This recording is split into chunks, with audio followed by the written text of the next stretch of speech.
Hey everyone, welcome back to the Performance Marketing Minds podcast, brought to you by Outbrain Direct Response. I'm your host, Joe Addona, and today I'm joined by my guy, an absolute performance marketing legend, Jason Kutasi. In this episode, we'll talk about the keys to success in the ever-evolving performance marketing world, discussing the critical importance of a strong offer, the value of strategic partnerships, and the craft of persuasive copywriting. Jason shares his journey from affiliate marketer to offer owner to agency owner, highlighting key lessons about trust, reputation, and the importance of having an authentic passion for media buying. And it's one of the stories I've personally wanted to know for a long time. So everyone buckle up and let's jump into my conversation with Jason Kutasi. Enjoy the episode.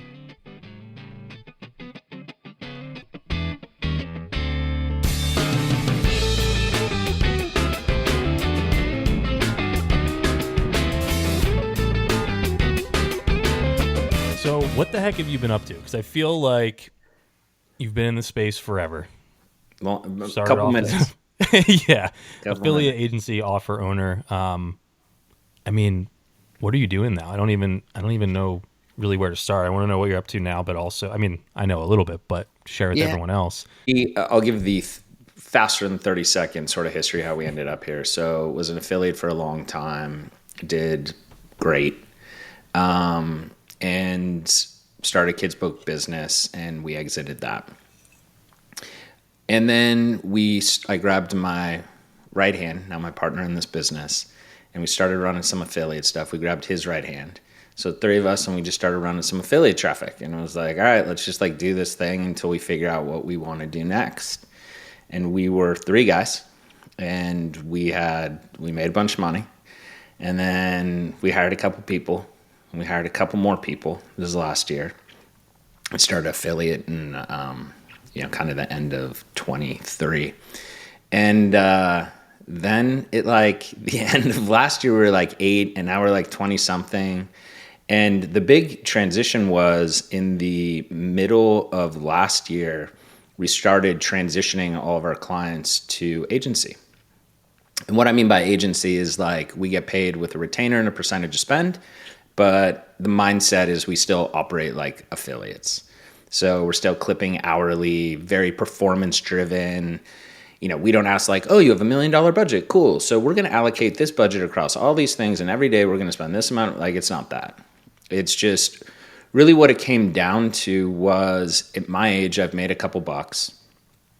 And I got tired of the roller coaster of the up and down. And so everybody listening to this call who is an affiliate or has been or whatever, that feeling when you wake up on a Saturday morning and your numbers are crushing early and you're today's going to be a big day.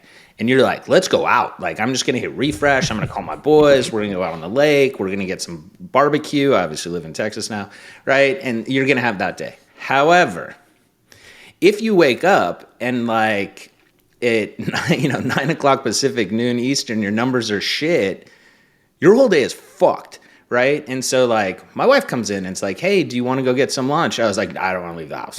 I don't want to leave the house. Well, we have some people coming over. I don't want to hang out with them, right? And so the mood swings were super, super high. And I also realized that I had gotten to this point where I didn't need to prove myself to our clients anymore. We were all inbound. So all the clients came to us through referral. They had known me over the years, whatever. And so I was I just want to be paid for my time. And so if an offer isn't working, there's only 3 reasons why. The offer sucks. Facebook, Outbrain, YouTube, whatever is sucking, or we're just not the ones to crack it. And that's always my pitch. I'm hey, I've been the 2nd, 3rd, 7th guy in, and we made an offer work that the previous guys didn't, I usually know. But the opposite is also true.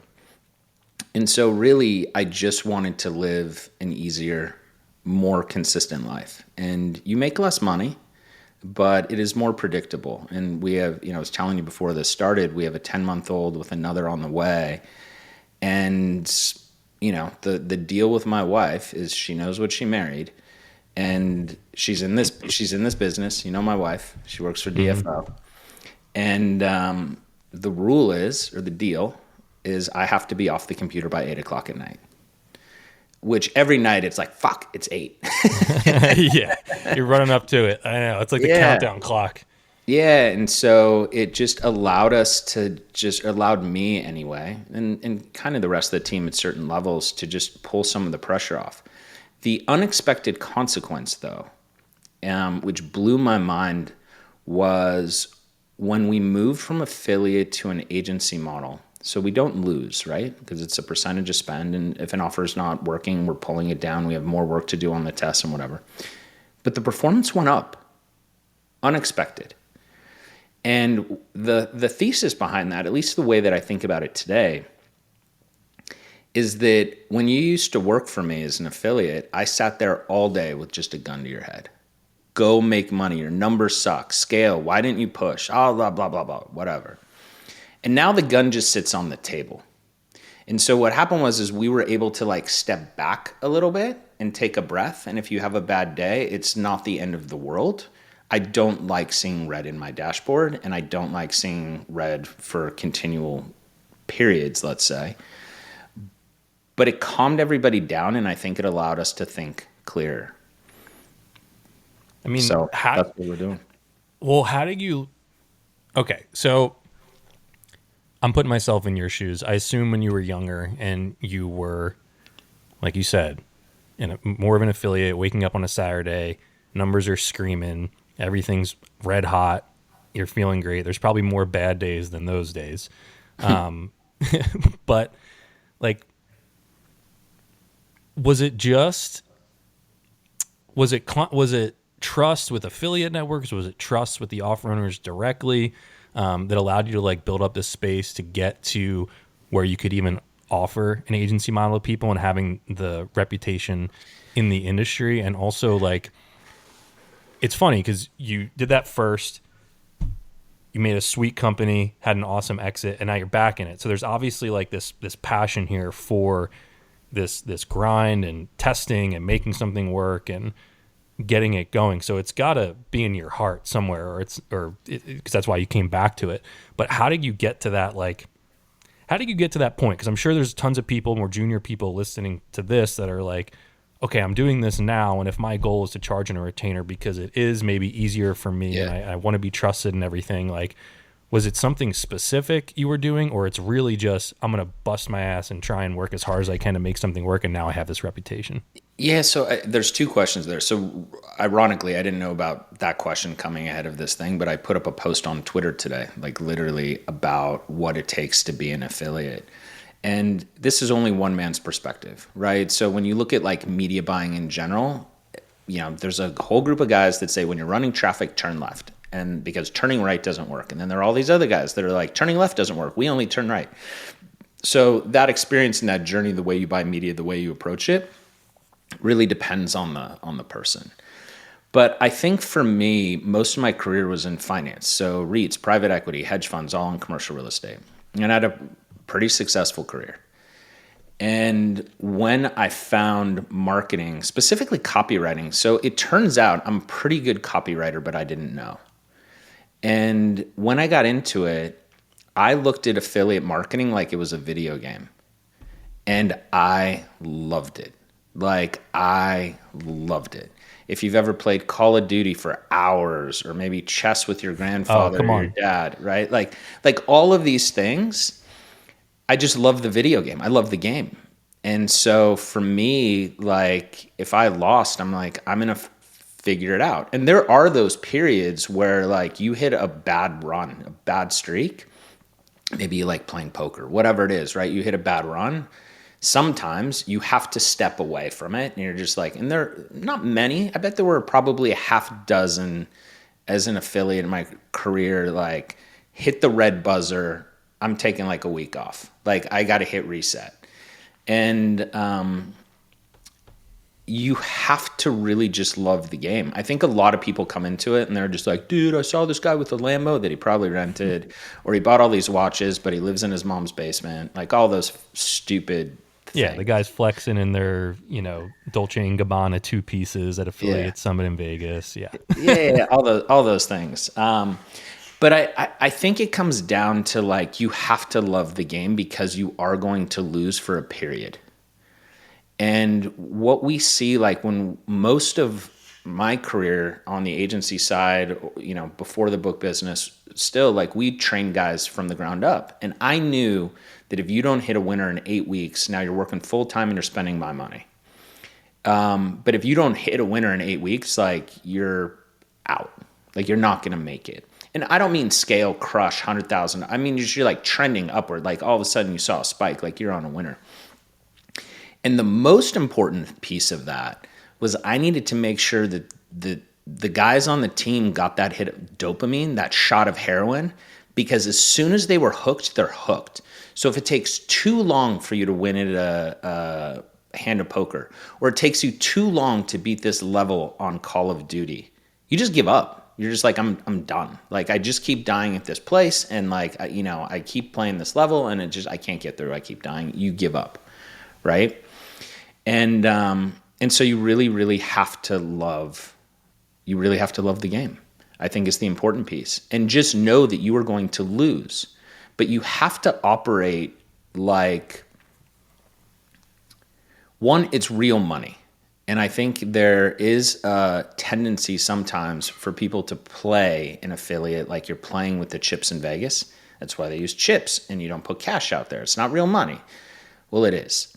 And I find that particularly in the media buying side, the guys are analytical, they are obsessive, they are, they're paying attention to every detail, and they're curious.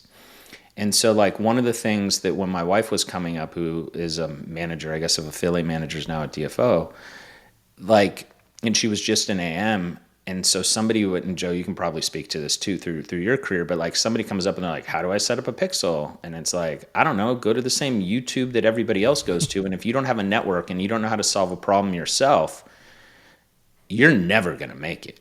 Like you just aren't, right? And so really it comes down a lot to persistence and the ability to push through and figure it out, which is no different in any career, you're standing up an offer, you're building a business. It's persistence is key.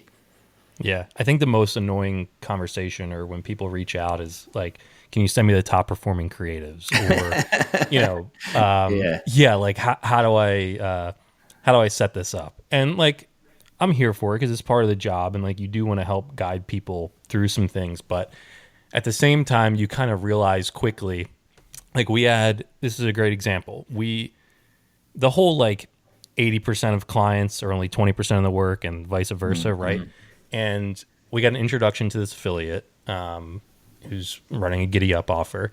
Know nothing about him. It was a referral from their team. Said he's a good guy.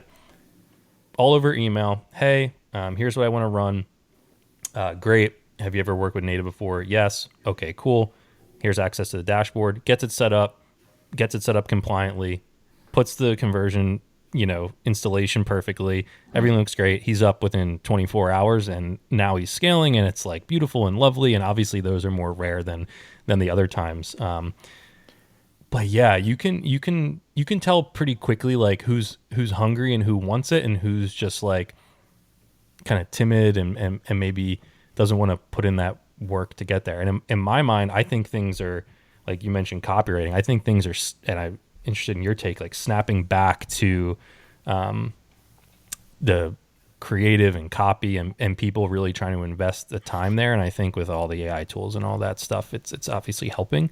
But we got so saturated into a place where I'm getting YouTube ads about affiliates and making money online and how easy it is and grab this offer. And my friends are talking to me about media buying and like, why don't I just become an affiliate? Like you work with these people, tell me how to do it. And I'm like, dude, it's a little bit harder than people make it seem. And I feel like the thing that is elevating people now is like, you really have to have the hunger and desire to stand out and be different, especially like from a technical standpoint. Our algo, and I know it's not the only one, it actually penalizes people if they're using the same looking images, the same exact headlines. Like it will put you down in the ranking. Hate ripping. Yeah, and not let you and not let you win those bids if the first person's already done it. Because for so long, it's like everyone's trying to run the same thing, and I think, the copywriting and I mean, how Do you think that's more important? I know the offer has to be good and the back end has to be good and the funnel has to be good, Yeah. but like, what's the weight that you give to the actual offer or the creative? The most important thing is a good offer. And so that's the most rare, and that is the most important thing. And so on the agency side, I know most of the guys, so we don't really have this with frequency, but we have had it where it's just like, dude, the offer's not converting. You're not doing a good job.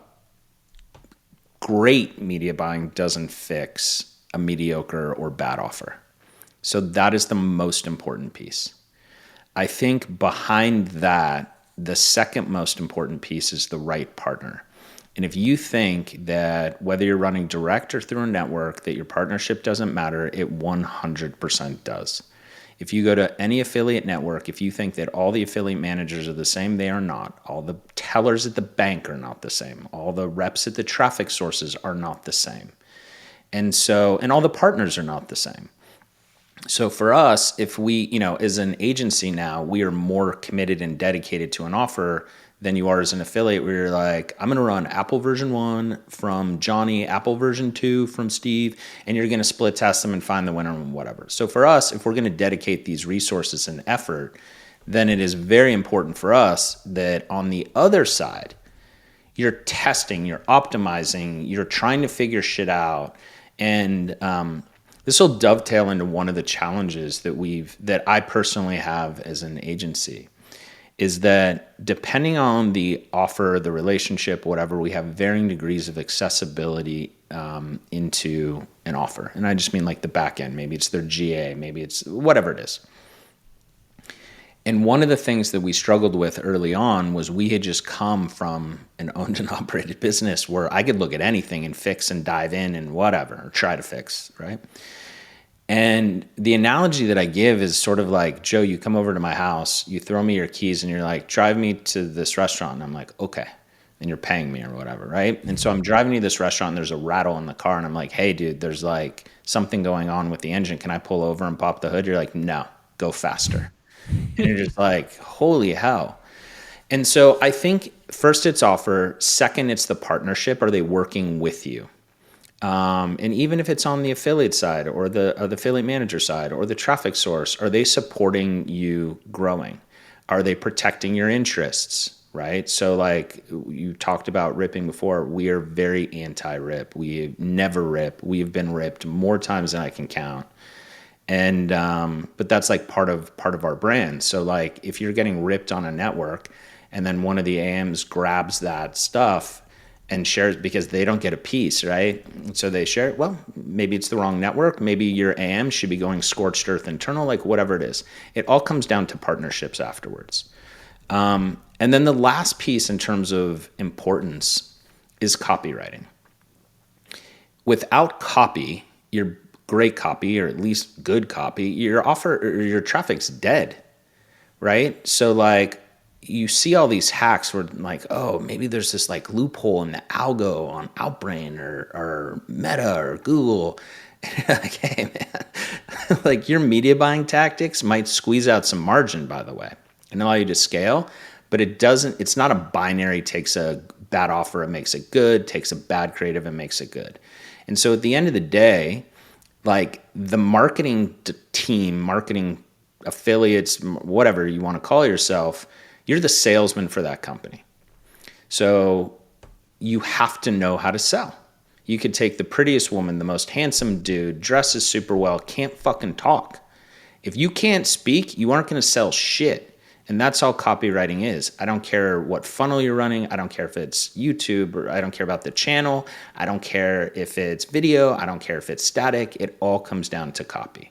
That is the salesmanship, the art of this world, and then how you execute on that. It's kind of wild how a lot of things in life come down to sales. Like everyone's selling something, yourself, your service, your product, like whatever. And my first job out of college was just a cold calling shop. Like, we didn't have specific dials we needed to make a day, but it was literally picking up the phone, selling, and it taught me a lot. But after a year and a half there, I was like, I am not a salesperson. I do not want to do sales. This is brutal. I want to be an account manager, right? So applied to Outbrain and got a job in account management and eventually moved back into sales. And the reason that I moved back into sales was because of what you said on like the partnership end. Like it is, I guess I can speak to that part. It's just so important to like know the right people, but also have conversations about the right stuff or nothing at all. Like I just think about you and I, like we've known each other for a while. There's times when we've done business. There's times when we haven't done business together. Sometimes we text back and forth, ask each other questions and like try and navigate the landscape. Right. And in our world, like the more you're in it, the more you realize how small it actually is. And you need to know the right people. Like you need to know George at TikTok. If you're running search on Taboola, you need to know Andre. If you're running performance marketing at Outbrain, you probably need to know me, at least to get to the right, everybody knows you. The right way, knows. Right? Yeah. And like, I think in my mind, like one of the biggest things I see too is people coming up and signing up for the platform and they haven't talked to anybody, but they're this huge affiliate or performance marketer or brand. Like we had Amazon come in the self-serve funnel and just start testing $500 a day. And we were like, what the hell is going on? Like, this is not the way to do things. Like you need to talk to somebody, whether it's an affiliate network or it's a product or if it's a whatever, like, and it always surprises me. Like taking the extra time to find the right partnership and not just trying to like launch 2 feet into the water and see if you can swim in all areas of life. It's like talk to the people that you think know something and try and navigate it a little bit to make sure you're in the right spot before you actually hit the gas. I mean, right. How many times have you seen an advertiser who doesn't know how to fix a tracking issue? That's like the most binary where you're like, I'm telling you right now, we sent 100 people to the checkout and 2 people bought. Sure, it could be a processing, a mid issue, but like it's probably tracking. That goes back to the second part of your other question that you asked earlier that I wanted to touch on. I was actually thinking about this morning too, was around personal brand. So I'll share a story. So a while back, I was going to go into a deal with a guy who does not have the best reputation. And I was talking to a guy who you probably know, James Van Elswig, and we were looking at going into this deal. And James goes, well, this one guy has a shaky reputation and you don't have a reputation. And I was like, what do you mean I don't have a reputation? Sure I do.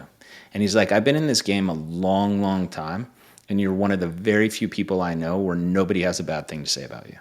You don't have a reputation. You just do what you're going to say and so on and so forth.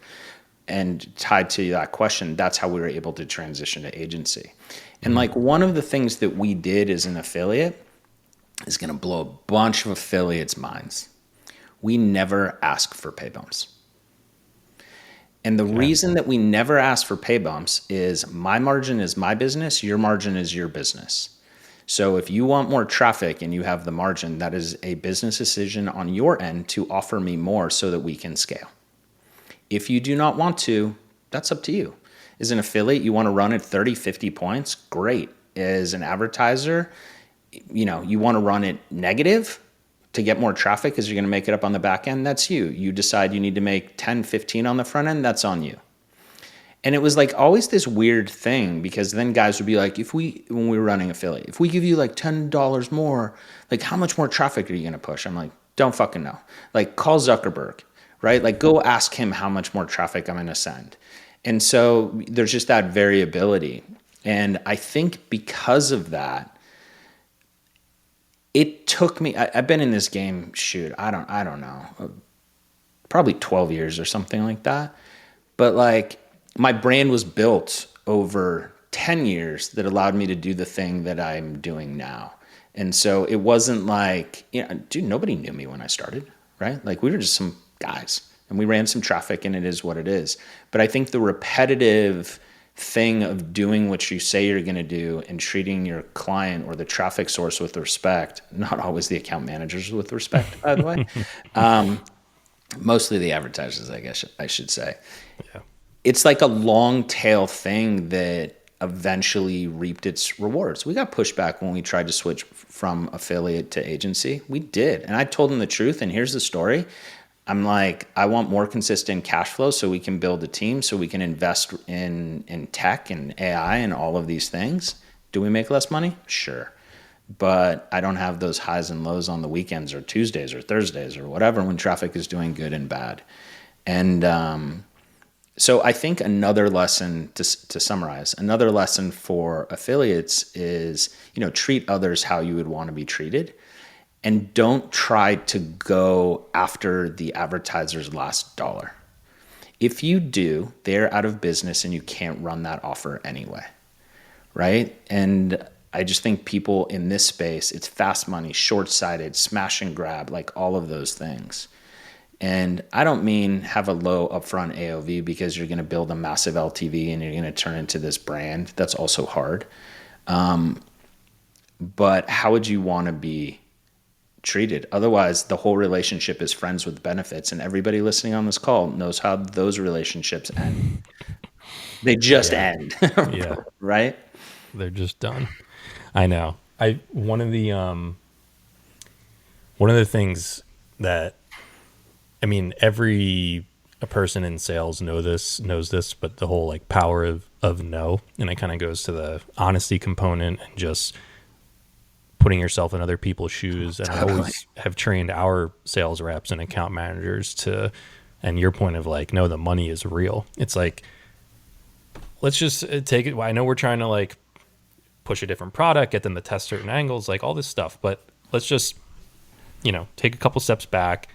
Let's actually think, how they're feeling about their entire business, not just their spend on Outbrain, talking to their account manager or something, and trying to be on the same page of a mutually beneficial partnership. And that kind of comes with building trust over years. And when people say, hey, I got $100,000 a month where our cap is huge and I want to test this cell phone offer that the government's giving away and I think it's going to crush. And here's what I want to do. Yeah. And the what actually makes you more successful is not hitting like your short-term numbers and like, sweet, I'm getting, payouts as a sales rep at 120%. And like, this is awesome, because it's all going to come crashing down because you didn't say, hey, actually, I think that's not the best play over here. It's not really our target audience on the platform. Right. And, let's actually think about what makes the most sense. What else do you have in the hopper? What else are you excited about? What else can we think through?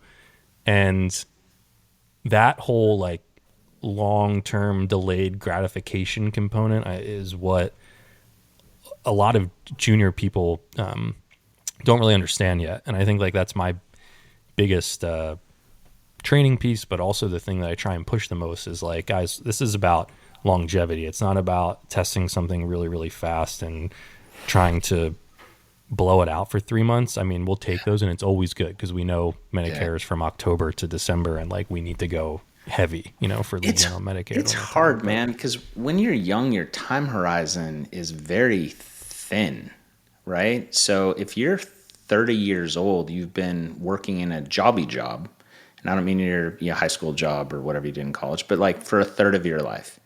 And so, now I'm coming up on, 40, I'll be 48 in a couple months. And so, I graduated college in 22 or whatever.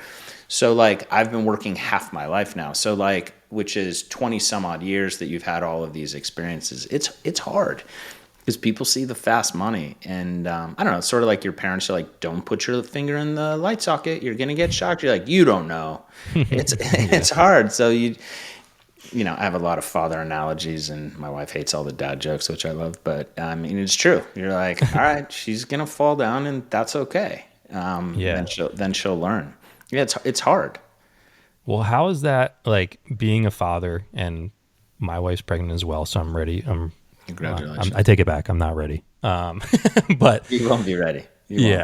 But like, do you think that had any change in the way you view your business? And was that like subconsciously or consciously why you wanted less erratic days and a more consistent cash flow and just like a more sustainable business? Or how has that changed the way you view things now? Because also I like thinking about, when you're younger and what offers you're even promoting and like, do I feel good about this, but I'm making money? And like, that's a lot of, even at a network, it's like, I love helping Good people question. make their money and, supporting their family. And it's the best. But then you have this like thought in the back of your head where it's like, man, they're just promoting bullshit, and like, why are we signing up for this? So how is that like in your mind now? Like, how has that changed? Yeah, there's a bunch of different things around that. So, like, the last thing you mentioned, so it'd be the first place I start, is around like black hat, shitty products, all that kind of stuff, fast money. And I think if you don't have money or have never had money, or you aspire for these things like, Lambos and watches or whatever the hell else it is, you're like, fuck it, I don't care. And then you hit on the other side. So we'll take me as an example.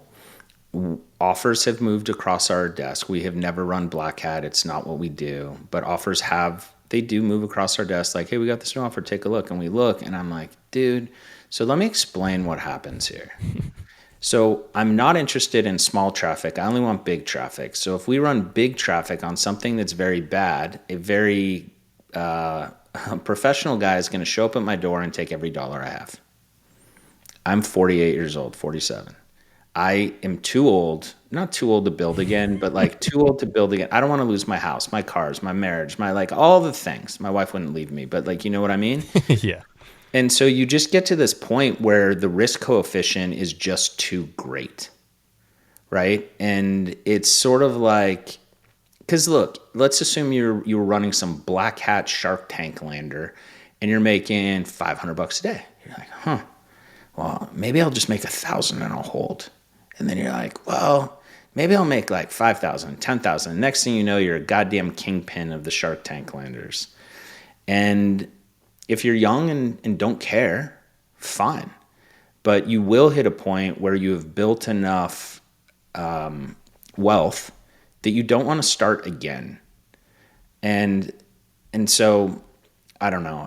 You can't answer, like, it goes back to the finger in the light socket. Like, it's very hard to kind of answer, to explain to somebody what not to do. The fathership piece is interesting. And in line with that, like, I also got married a couple of years ago. So I did everything later in life because I was dead set focused on success and making money. And I remember when we got into Yahoo, we were Yahoo only, Gemini. That's all we did. Weren't doing Facebook. Like, that was like our jam. And I, as one guy, was making $100,000 a day. And I loved it. I was working 7 days a week, 14, 16 hours a day. I like woke up, Gemini, went to bed, Gemini. We were their largest advertiser for 2 years. I knew that platform better than anybody I spoke to at Yahoo. And I would tell them like all the shit we'd figured out, and they just didn't know, and that's fine. But then as the business grew and we worked a lot and grew the kids book business, and that was really a grind. Remind me to come back to when is the time to quit. I think it's kind of an interesting topic. And we grew that business, and then the affiliate stuff was making me way more money than the kids book business was on a current yield anyway. And then we had a baby, and I would still work like late. Like, I'd work till I got tired, pretty much, right? Depending on the day, 9 o'clock, 12 o'clock, 2 o'clock in the morning, whatever. And the rule is not the right word, too strong, but the deal that my wife and I made is she knows who she married. I'm this way. The whole time we dated, this was my work behavior. And it was like, I need you off by 8. And so every day at 8 o'clock, I know that I'm off. And I think the thing that I struggle with the most right now is I don't have the freedom on the weekends that I used to have, which was my favorite time to work. And it's very tough. We don't have a nanny on the weekends by choice. And you try to be present as a husband and a father, and to just decompress for yourself, sit outside, go in the pool, have a beer, have a whiskey, go for a walk, whatever it is. And the weekends are when now I have barely any inbound Telegram messages. Email is pretty much dead on the weekends, right? So it allows me to catch up, because as you run a business and a team, Monday through Friday, 9 to 6 or whatever it is, I work for the company. or I work for the team. So like I don't have the opportunity to do a lot of my own work that I need to do, which most of it is typically, I don't say like deeper work, larger projects, if you will. And so you need longer durations of uninterrupted periods of time. And so the weekends have that's my current struggle today. Yeah. And I don't know how we solve it, but, yeah. And then I think you have this whole risk piece, right? So it's just like, I want constant cash flow. I want to be able to plan, and I've been investing way more aggressively, and I don't mean VC shit. I've taken some deals will move across my desk time to time, and I throw a couple bucks in, mostly because I want to go for a ride. Like the guys like the thesis, if it hits, it hits. If it doesn't, it doesn't. Call with a guy yesterday I invested in early on. We were a client, and great team, just whole team's awesome. And they, in the last couple of years, have tripled their ARR from when I did my first investment. I was like, oh, that's nice. I'll get some money out of that.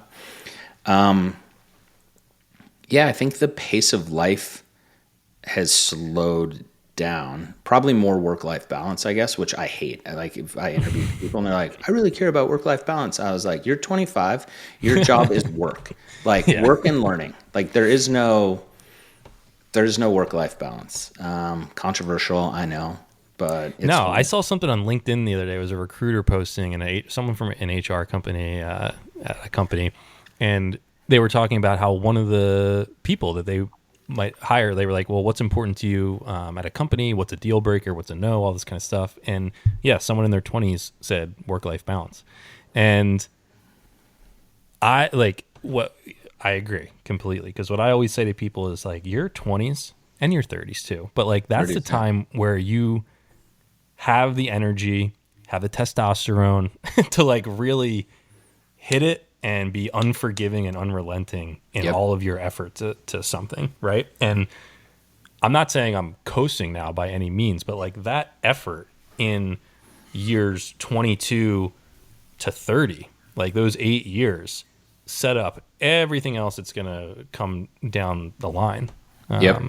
And I think in our world, people do maybe realize that, and overworking might not be the right term, but they go hard, they go hard when they're younger. But yeah, I agree. It's a wild thought. Yeah. So it's a struggle, and it's a dynamic, and, yeah. And so it changed me, but I also think I'm at a different point in life. So, I've never thought of it this way, but your job in your 20s is to learn. Your job in your 30s is to work hard and execute. And I think your job in your 40s is to build. And look, those windows change for different people, right? Some people are slower, some people are faster, but I think those are the three building blocks. And depending on where you are, like, look, if my kids, when they're 10 years old and I go, yeah, I need work-life balance. They're like, you of all people? I'm like, look, I'm at this point. I want to coach softball. I want to take my daughter to dance class. Like, I want to write a book, right? I've already done the work really hard, which is separate, by the way, from curiosity. So I'm constantly curious, and like always like in the chats, all the affiliate chats. I'm in most of them, I suspect.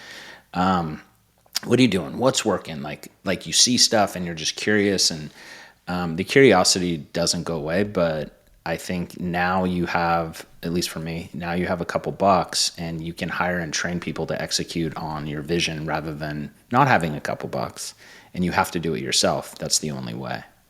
Yeah.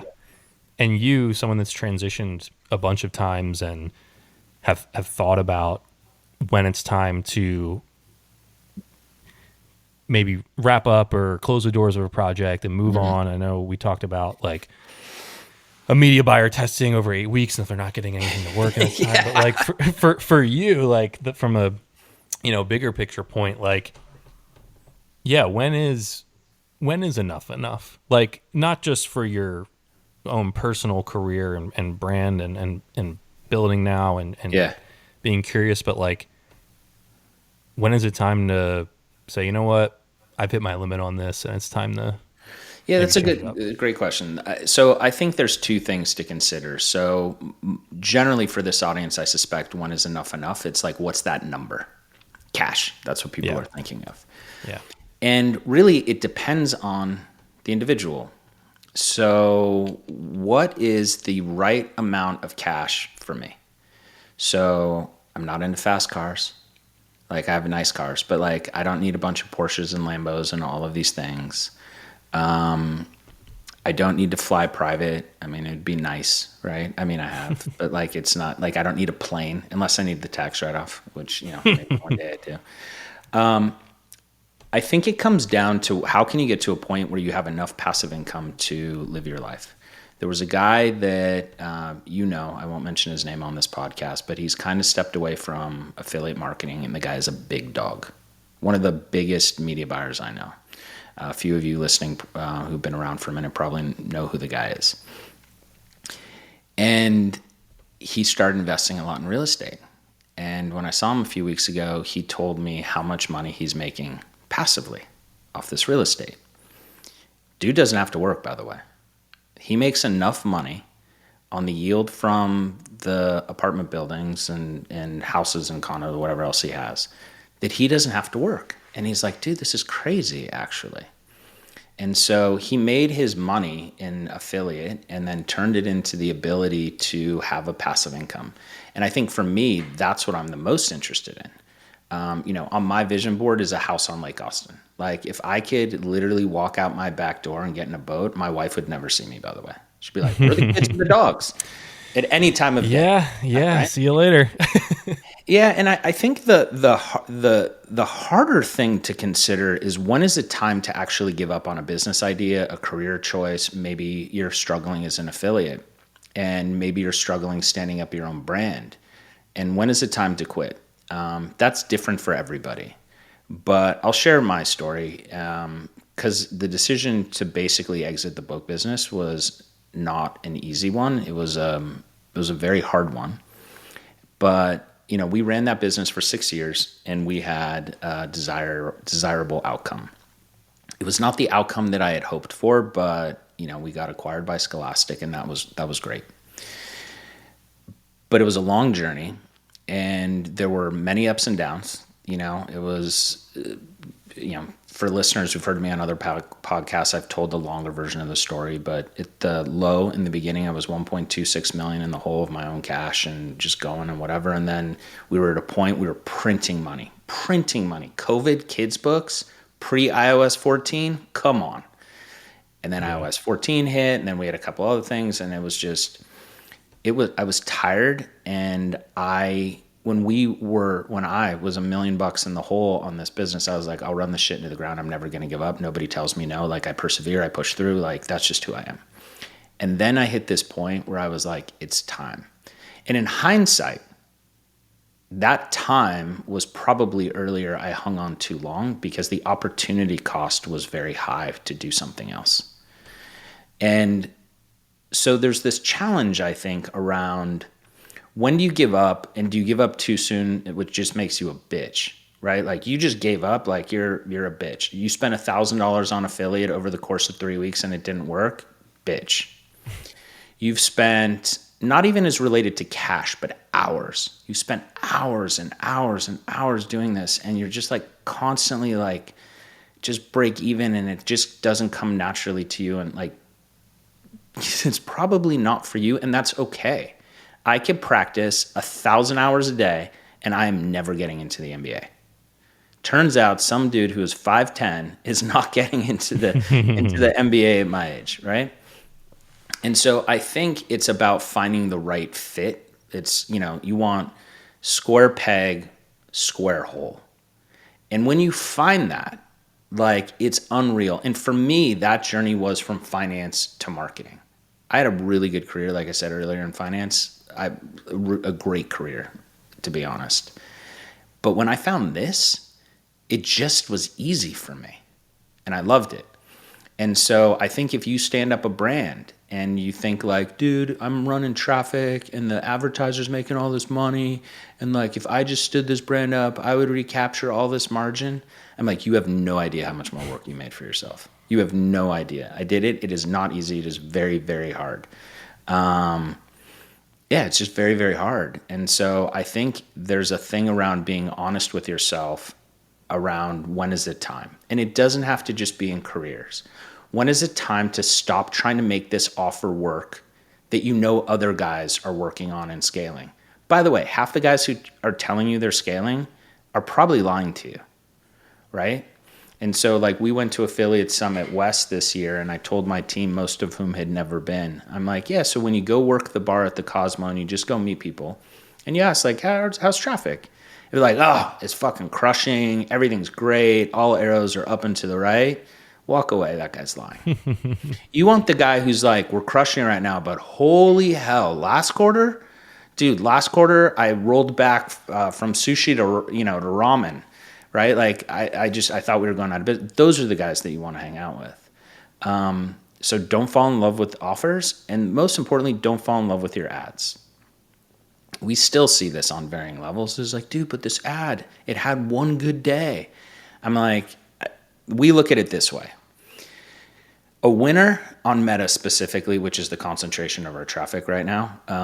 But on Meta, a winner doesn't lose more than once in 3 days, and it doesn't lose more than twice in 7.